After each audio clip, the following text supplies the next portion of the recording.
não é ciência de foguete. Qualquer manual de gestão vai te falar esse passo a passo, mas o pessoal não aplica. Então, quem é controle emocional? Quantas vezes a mão chega a tremer para responder um e-mail? Eu falo, não vou responder. Ou pelo menos não assim, porque aí a gente não está construindo nada. Na nossa carreira como conselheiro, o controle emocional é algo fundamental que você, conselheiro e conselheira, vai precisar ter. Você está vendo que o empresário de repente está cometendo um erro, não está seguindo aquilo que você está orientando, mas a decisão cabe a ele, não mais a você no chapéu de conselheiro. O empresário, ele conhece muito do seu negócio. É aquela confusão do empresário que pensa que para ter um restaurante, ele precisa saber cozinhar. Então, assim, ele precisa saber gestão. Qualquer negócio você me falar, eu vou falar, você tem que saber gestão. Então, você tem que fazer mais perguntas do que já chegar determinando. Você vai usar o seu conhecimento, você tem uma autoridade pelo seu conhecimento, mas que você começa a direcionar depois que você entende a situação do negócio e do empresário. Então, esse pode ser um erro. Um outro é tornar esse empresário um dependente seu. Tudo que ele vai decidir, tem que te perguntar. Ensina ele a tomar a decisão.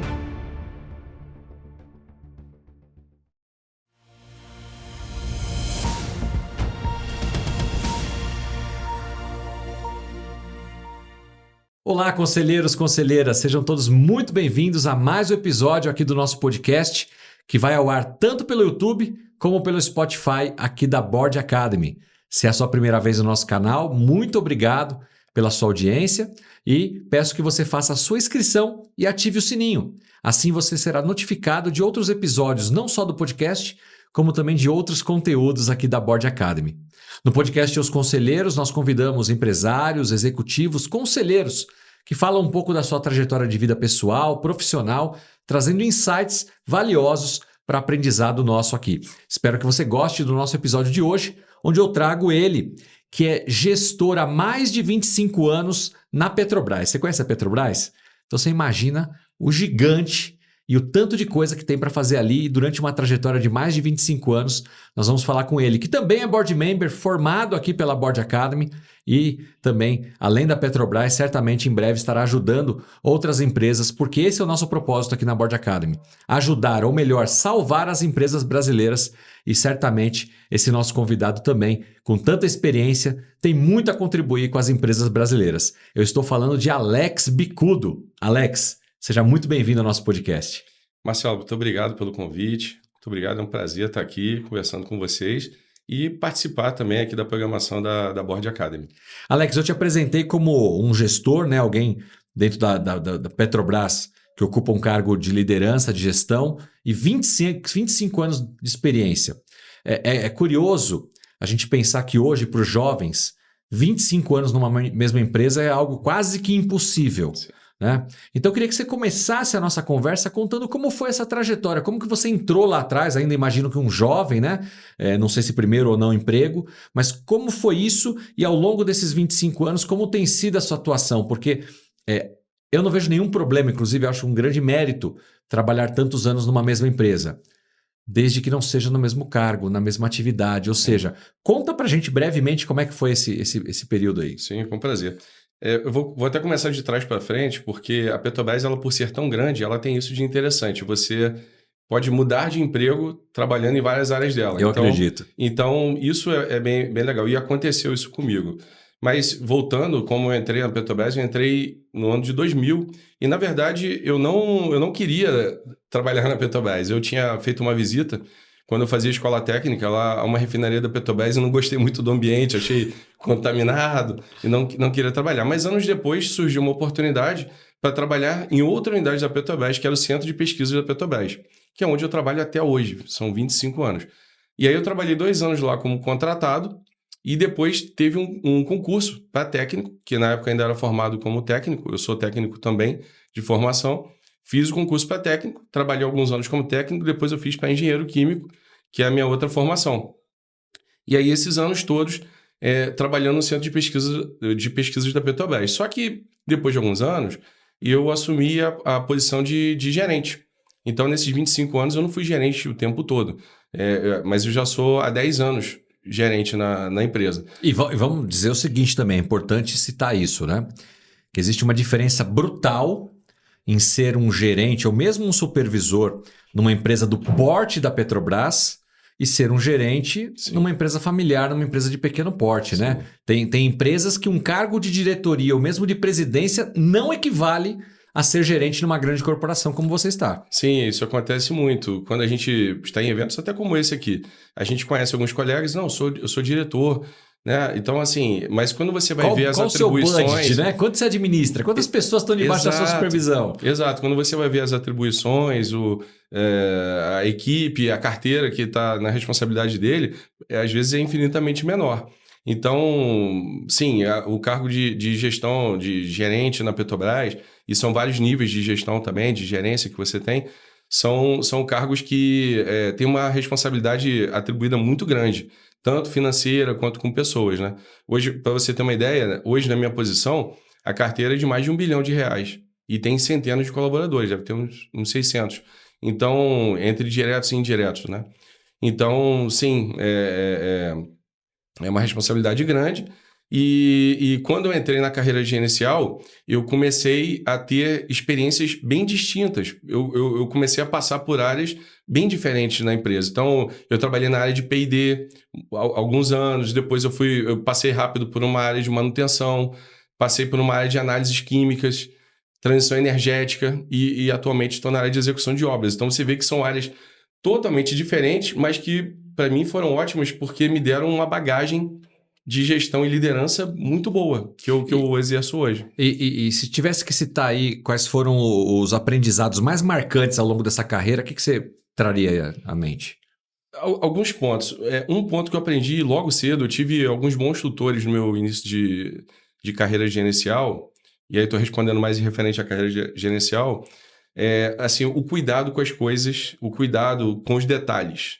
Então, o detalhe na resposta de um e-mail, o cuidado na agenda de alguém que está vindo visitar a sua área. Às vezes a gente vai receber alguém e, não, só vou receber. Mas e se eu fizer uma agenda para o convidado já entender o que ele vai viver naquele dia lá, né, conosco? Isso faz muita diferença. O cuidado na forma de conduzir uma reunião, de apresentar as pessoas. Então, esse cuidado ele faz muita diferença no final das contas. Esse foi um ponto que eu aprendi logo desde o início. Outro... Esse talvez eu não consiga enfatizar o bastante, é a questão da inteligência emocional. Eu tinha um gerente que ele falava assim, não morde a isca. Porque essa situação acontece rotineiramente. A gente, às vezes, tem algum atrito, alguma situação que precisa ser decidida, e aí a outra parte, às vezes, perde um pouco o controle e você acaba mordendo a isca e entrando naquele jogo junto. Então, ele me ensinou desde cedo, não morde a isca. Ou seja, tenha controle emocional, não entra nisso aí junto. E isso aí, para mim, foi um aprendizado maravilhoso. Quantas vezes a mão chega a tremer para responder um e-mail, eu falo, não vou responder, ou pelo menos não assim, porque aí a gente não está construindo nada. Não, e isso, se você me permite aqui um parênteses, Com certeza. na nossa carreira como conselheiro, o controle emocional é algo fundamental que você, conselheiro e conselheira, vai precisar ter. Você não está mais na execução. Você está vendo que o empresário, de repente, está cometendo um erro, não está seguindo aquilo que você está orientando, sugerindo para ele. Mas a decisão cabe a ele, não mais a você no chapéu de conselheiro. Então, controle emocional, relacionamento com os demais conselheiros, os pares e com os empresários, os sócios, é fundamental e a gente aprende isso na carreira executiva e tem que levar também para o nosso modelo como conselheiro. Isso é algo que eu pratico hoje na minha atividade diariamente, várias vezes por dia. A questão da inteligência emocional, eu treino para isso. Eu faço treinamentos para isso. Isso é uma coisa interessante. A gente treina para um monte de coisa. A gente treina cognitivo, treina para aprender novas ferramentas de gestão, mas não treina o nosso emocional. Mas existem ferramentas para isso. Então eu incentivo minha equipe a treinar. Hoje eu tenho 5 gerentes que respondem a mim e os 5 estão fazendo coach. Eu pedi para que eles se inscrevessem no programa de coach da companhia para desenvolverem também porque isso facilita muito o dia a dia deles, né? E o meu também, consequentemente. Você falou que entre diretos e indiretos chegam a ter quase 600 pessoas aí sobre a sua gestão, né? Claro que com outros líderes abaixo de você.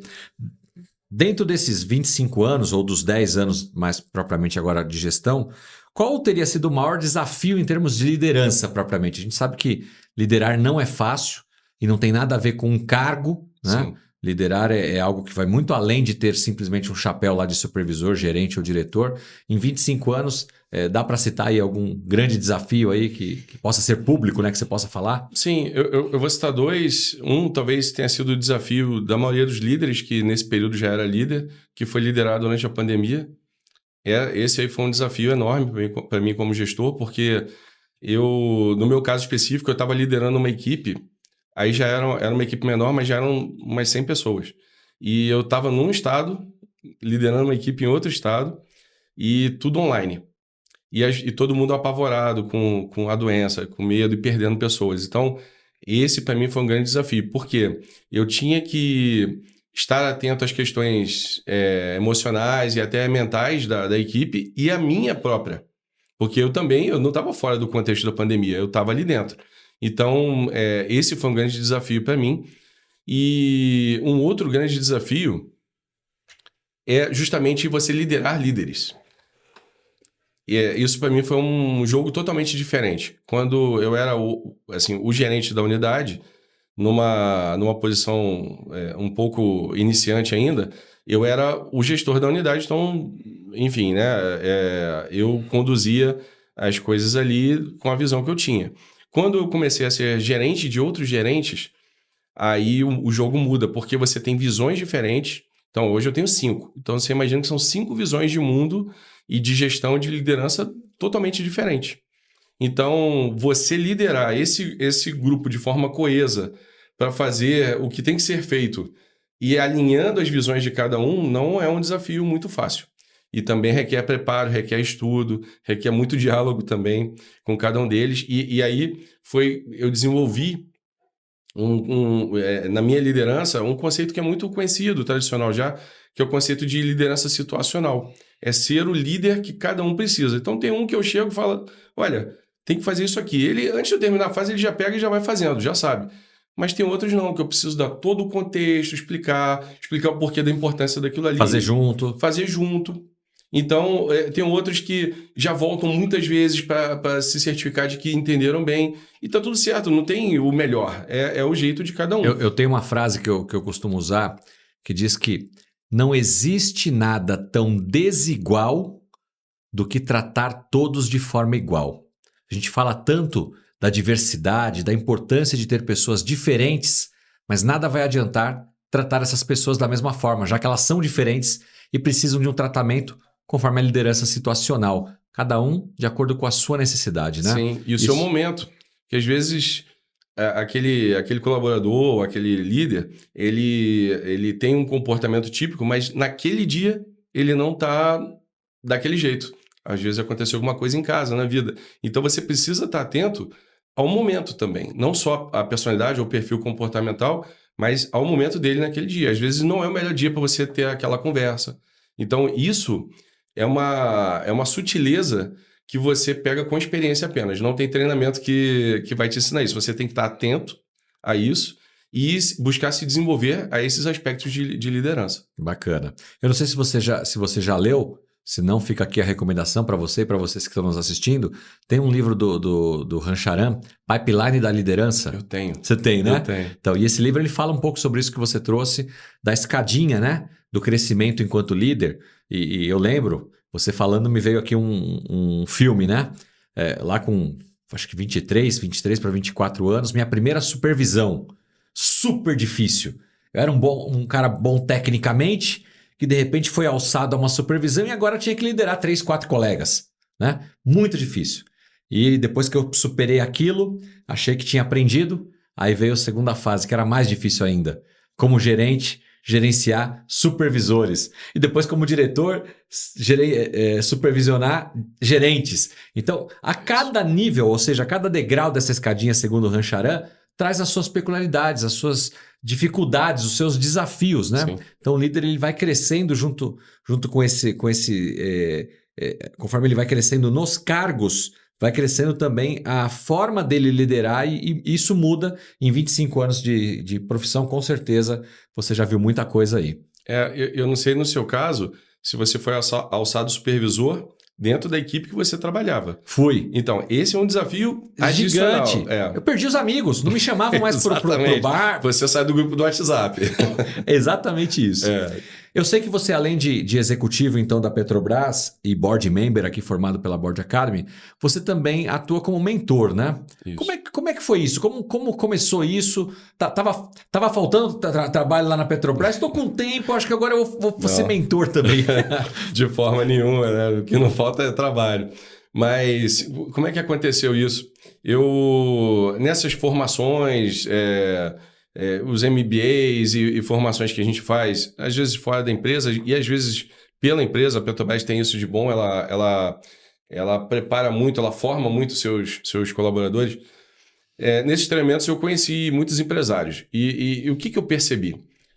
Via de regra, é claro que tem exceções, mas via de regra, o empresário ele conhece muito do seu negócio, ele conhece muito do core, da técnica do que ele faz ou do produto que ele vende, ele conhece muito daquilo ali. Mas a parte de gestão normalmente é carente. Gestão, liderança normalmente é muito carente.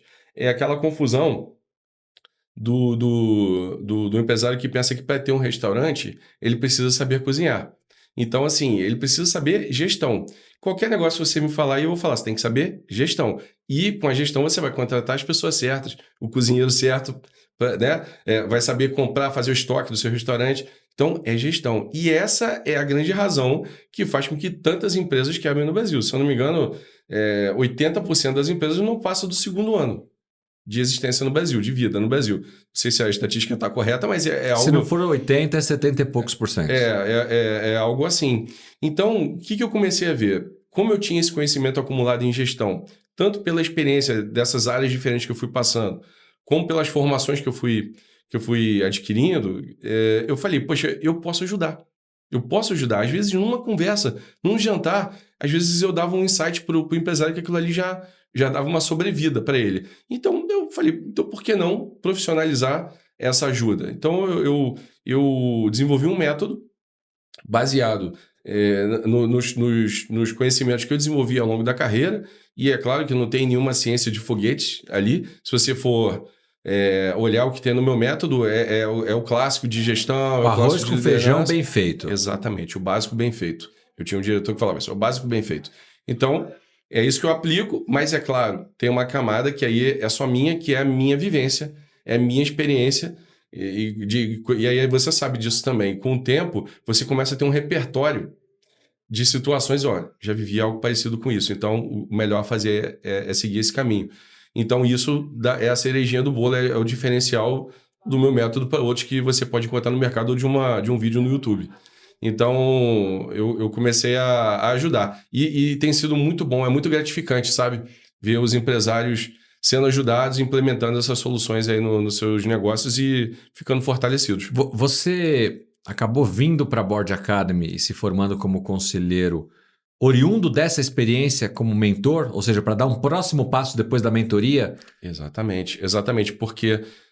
esse conhecimento que é só aqui, né, na Board Academy a gente acaba obtendo de governança, gestão de riscos, inovação, ESG, isso tudo num pacote assim, que faz sentido, isso é uma complementação na minha formação, na minha como gestor, agora como conselheiro e como mentor também. Então, assim, para mim, quando eu vi a ementa da formação de conselheiro, fazia todo sentido de forma complementar na minha carreira, né? Como aquele próximo passo que a gente estava falando aí. E hoje, pós-formação, né, já um conselheiro, então, intitulado, você acredita efetivamente que aquilo que você vive na grande corporação, né, porque, obviamente, uma Petrobras tem todos os sistemas de governança, sim, auditoria, compliance, enfim, tudo mais. Você acredita que é possível, guardadas as proporções, obviamente, a situação momentânea de cada empresa, seja uma empresa de médio porte, familiar, pequena, startup, mas você acredita que essas boas práticas de governança que as grandes empresas, as multinacionais, já possuem, vão fazer o bem, devem ser aplicadas nas empresas pequenas e médias também? Com toda certeza. É uma confusão muito comum. Os pequenos empresários eles pensam que isso é uma espécie de um luxo, ou algo... Muita burocracia. Muita burocracia, algo desnecessário agora, eu preciso ganhar dinheiro. Normalmente a gente encontra o empresário nessa situação, pressionado pelo lucro, precisando aumentar seu faturamento, e aí ele acaba ficando míope para essas questões. Mas o que ele não entende muitas vezes, e aí é meu papel, ou é o papel do conselheiro, trazer a consciência do empresário, é que isso aí é fundamento para o negócio dele. Então, como você bem disse, não vou pegar a governança de uma empresa do porte da Petrobras e botar numa pequena ou média empresa. Mas se eu trouxer os conceitos de governança, os conceitos de tomada de decisão, os conceitos de inovação, de gestão de risco, para aquele cenário daquele empresário, faz todo sentido e ele sai muito mais fortalecido. Mas muitas vezes é um processo educativo do empresário entender isso. Eu costumo dizer que nós estamos, na verdade, no mercado da educação. Seja sendo um professor, um mentor, um coach ou um conselheiro, todos nós estamos ali para ensinar, com uma didática diferente, Sim. cada um deles. Sim. Um numa sala de aula, outro online, outro presencial, enfim, né? O método é diferente. Mas levar conhecimento, compartilhar aquilo que a gente viveu ou está vivendo em algum lugar. No seu caso, esses mais de 25 anos aí como gestor, funcionário da Petrobras. Qual você diria, seja no chapéu do mentor como do conselheiro, os principais erros ou riscos de se cometer ao enveredar para essa carreira e ser um mentor ou um conselheiro de uma empresa? Os maiores erros que alguém que queira fazer o que eu faço hoje pode cometer? Exato. Bom, um deles é você já chegar com uma espécie de um pacote pronto para todas as empresas. Então, assim, eu desenvolvi o meu método. Eu até mencionei aqui, eu tenho um método. Esse método, eu pego um copia e cola que eu faço nas empresas? Jamais. Porque quando eu chego na empresa A, eu encontro um cenário. Quando eu chego na empresa B, eu encontro um cenário. E esse cenário é o cenário do negócio como um todo e do empresário. Então, inclusive, o meu método, eu trato em paralelo a mentalidade do empresário e os aspectos do negócio. Porque se eu não trabalhar os dois, fica pelo caminho. Se eu chegar só implementando ferramenta de gestão, mas não trabalhar a mentalidade do empresário, ele não vai acreditar no que está implementando e ele mesmo vai se sabotar. Então, um erro que eu acho que pode ser cometido é você achar que, dado aquele método, aquele conjunto de soluções, você vai... Como que é aquela história que quem só tem martelo, tudo é prego, né? Vai bater no dedo, vai bater no dedo. Então, não é assim. Então, você tem que fazer mais perguntas do que já chegar determinando. Porque o profissional pensa assim, eu sou mentor, então eu tenho que chegar ali e eu vou ditar as regras. Não é bem assim. Você vai usar o seu conhecimento, você tem uma autoridade pelo seu conhecimento, mas que você começa a direcionar depois que você entende a situação do negócio e do empresário. Então, esse pode ser um erro. E um outro, já lembrando aqui, um outro é tornar esse empresário um dependente seu. Tudo que ele vai decidir, tem que te perguntar.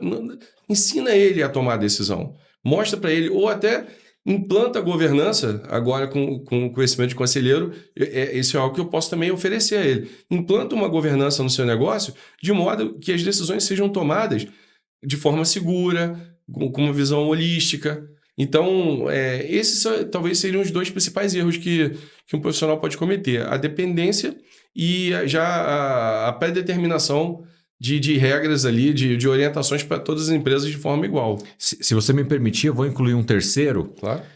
Especialmente para quem está nos assistindo aqui, que ainda está no chapéu de executivo, como é o seu próprio caso. Quando nós estamos num chapéu executivo, nós temos uma equipe abaixo, nós temos um budget, nós temos entregáveis, nós temos que realizar coisas. Sim. Né? Então, muito bem, esse é o nosso chapéu executivo. Quando eu estou num chapéu de conselheiro, e especialmente o conselho consultivo, eu já não executo. Eu não sou responsável pelo aquele orçamento, mas eu sou responsável por ajudar a empresa a atingir os seus resultados. Só que eu não coloco a mão na massa. Eu não tenho uma equipe subordinada a mim. Então, essa virada de chave, a gente falou um pouquinho atrás sobre inteligência emocional, né? Você citou. É muito importante para o conselheiro entender que agora ele não tem mais um departamento, uma equipe que vai fazer o que ele deseja executar. E é muito tentador. Muito tentador você querer executar. Me dá isso aqui que eu faço. Exato. Não tem ninguém na empresa para fazer. E aí olha, eu recomendo que vocês contratem alguém ou contratem um consultor para fazer tal coisa. Mas eu sei fazer, deixa que eu faço.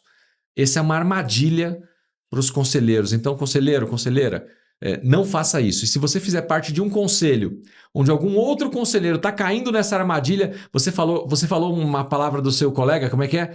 Não morder a isca. Não deixa morder a isca.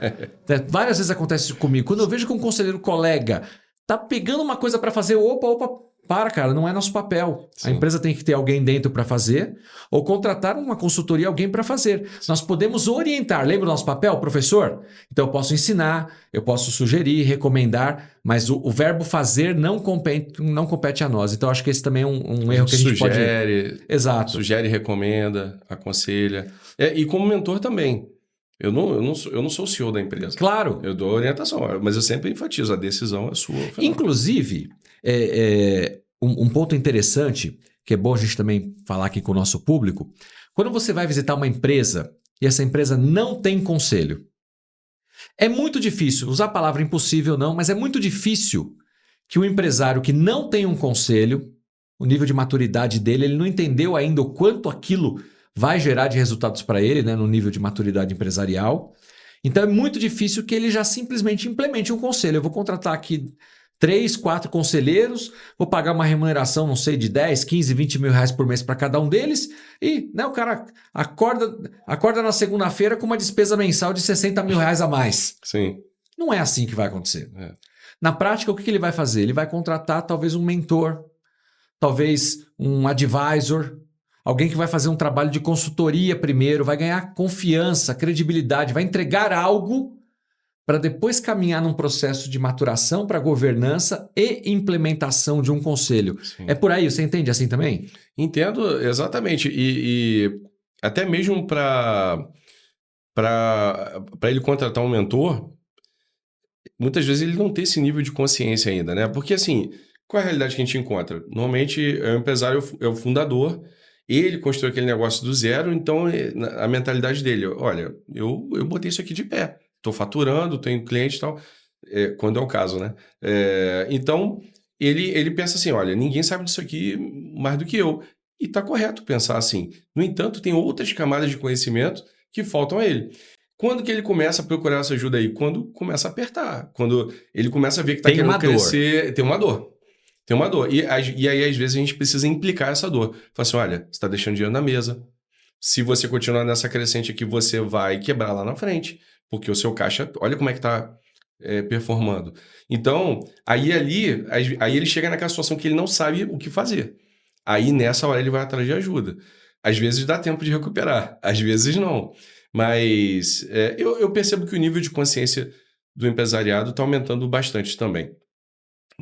Hoje em dia, até com os vídeos e internet, o empresário... A comunicação, né? A informação flui maior. Mais, Então, eles não estão deixando para a última hora. Mas é isso, assim, ninguém sem consciência vai pegar e investir 60 mil ou mais, né, num conselho ou num mentor. E mentorias tem de todo o valor que você pode imaginar. Claro.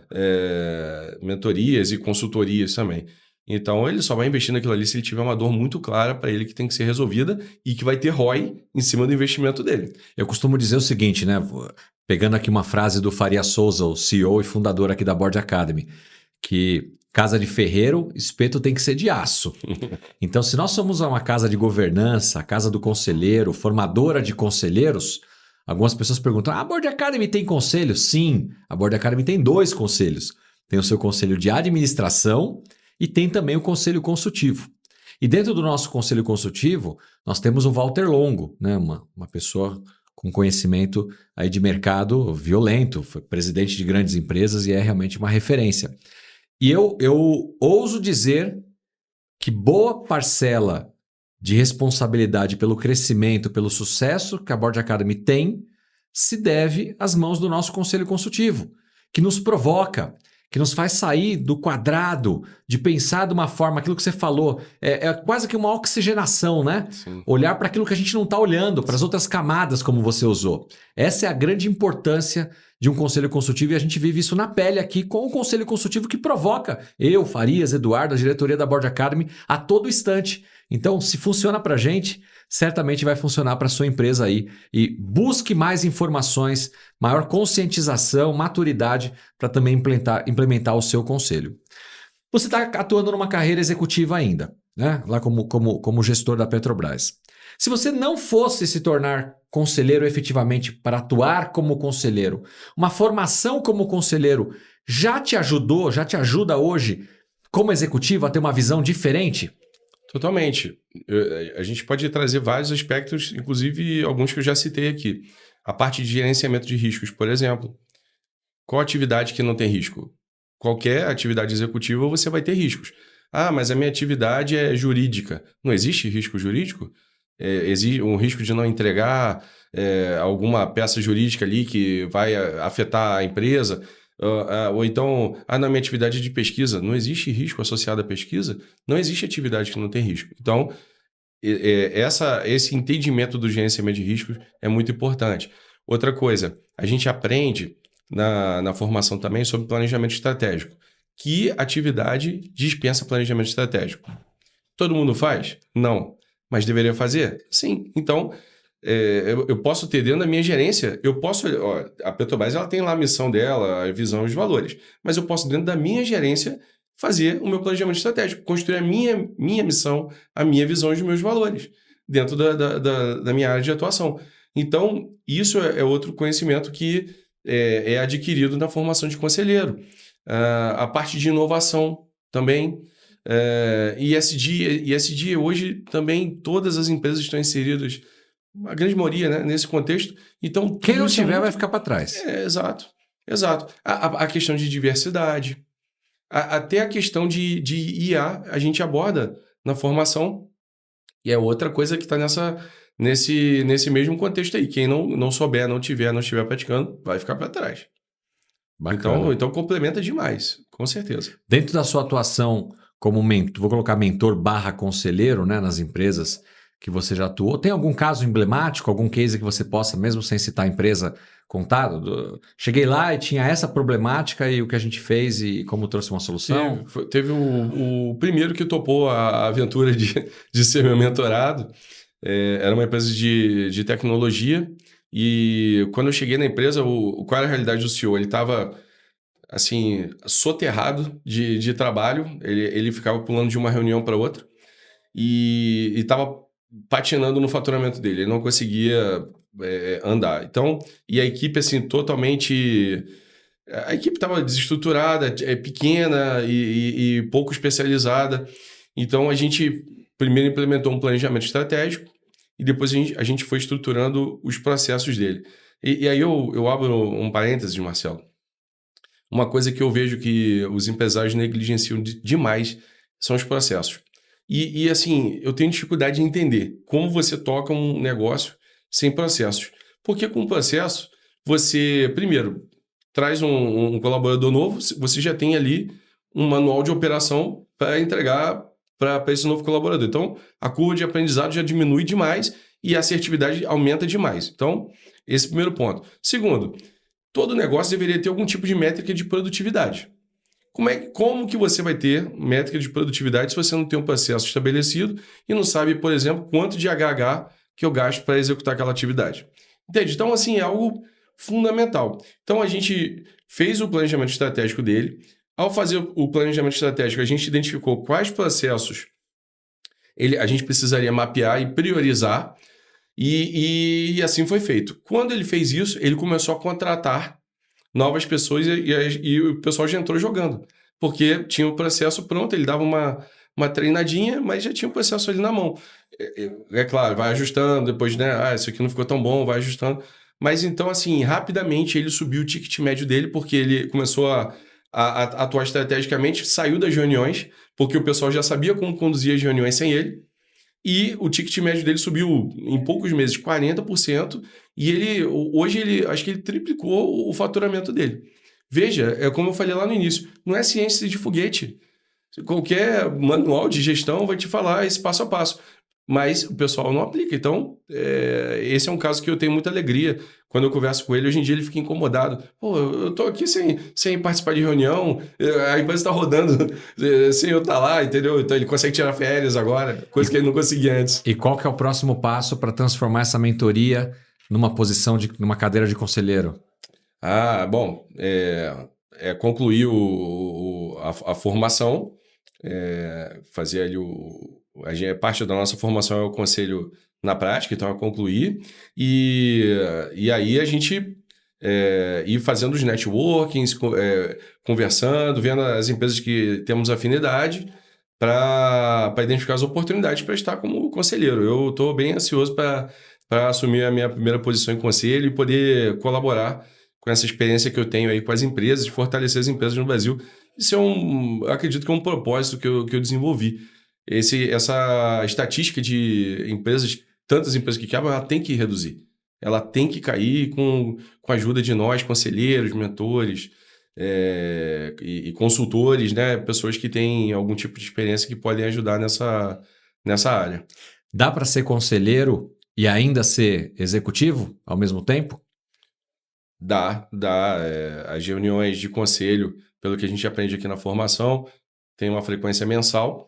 Então, é uma questão de organização, planejamento.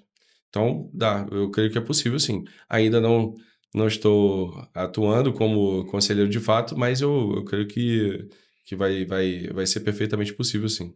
Você que está nos assistindo e que é um executivo, está pesquisando, namorando esse cenário de conselheiros. Aqui na Board Academy nós chamamos isso de um plano de continuidade, não é nem de transição. Mas qual que é o próximo passo da sua carreira? Foi tão difícil, a gente sabe como é, chegar a um cargo de C-level, de diretor, ou, independente da nomenclatura, um cargo de gestão numa Petrobras, por exemplo. Né? É tão difícil e é mais difícil ainda se manter. Mas uma coisa é certa, em algum momento, Alex, a gente vai deixar esses lugares. Verdade. Por idade, porque o mercado mudou, porque a gente não quer mais trabalhar todos os dias da semana, 10, 12, 14 horas no mesmo lugar, independente de qual seja o seu cenário. O melhor momento para você se preparar para essa próxima carreira é enquanto você está trabalhando. Verdade. Assim como você, Alex, que continua numa carreira, é jovem ainda, tem muito, a gente fala lenha para queimar, né? Ali como gestor, quem sabe ocupando até outros cargos mais elevados dentro da Petrobras, sim, mas já começando a se preparar. Já começando a se colocar à prova, seja como você já começou como mentor, agora como conselheiro, ajudando empresas. Vou poder ter minha agenda toda liberada para isso? Não, porque eu ainda estou num cargo executivo e tenho que honrar a empresa que me paga. Né? Mas eu posso começar aqui uma vez por mês, uma empresa, 2 empresas, 3 empresas, e vai chegar certamente um momento onde essa transição então do executivo para o conselheiro vai acontecer naturalmente, e a carreira de conselheiro é uma carreira que te permite uma longevidade muito maior. Nós temos na Board Academy conselheiros com 70, com 74, com 80, e eu acho, se eu tiver errado, quem está nos assistindo aqui depois manda uma mensagem para a gente, mas eu acho que o nosso sênior aqui é o Claudinei Fullman com 85 anos. Uau! Foi presidente da General Electric no Brasil, reportava para o Jack Welch. Uau. Eu lembro de ter estudado o Jack Welch na faculdade, o cara era o chefe do Claudinei. Então você imagina quanto conhecimento essas pessoas com mais experiência, jovens há mais tempo do que a gente, têm para entregar para as pequenas empresas que precisam, como a gente falou aqui, de maior governança, né? Olhar para fora da empresa, porque o empresário está mergulhado no seu negócio, é um especialista de um único negócio, ele não está olhando o ecossistema, não está olhando, como o Farias fala, os outros lados da montanha, né? Exato. E nós, como conselheiros, podemos fazer isso. Então, acho muito bacana. Nas suas andanças... E essa realidade, perdão, a interrupção, essa realidade de estar como executivo e iniciar essa carreira, qual foi o termo que você usou? Continuidade, plano de continuidade. Esse plano de continuidade é a realidade de muitos colegas meus da turma também. Então, não é exclusividade minha, né? Tem vários que estão nessa mesma caminhada. É curioso aqui na Board Academy, inclusive um dado para você e para quem está nos assistindo. Hoje, nós temos, no meio dos nossos alunos, 14% de empresários.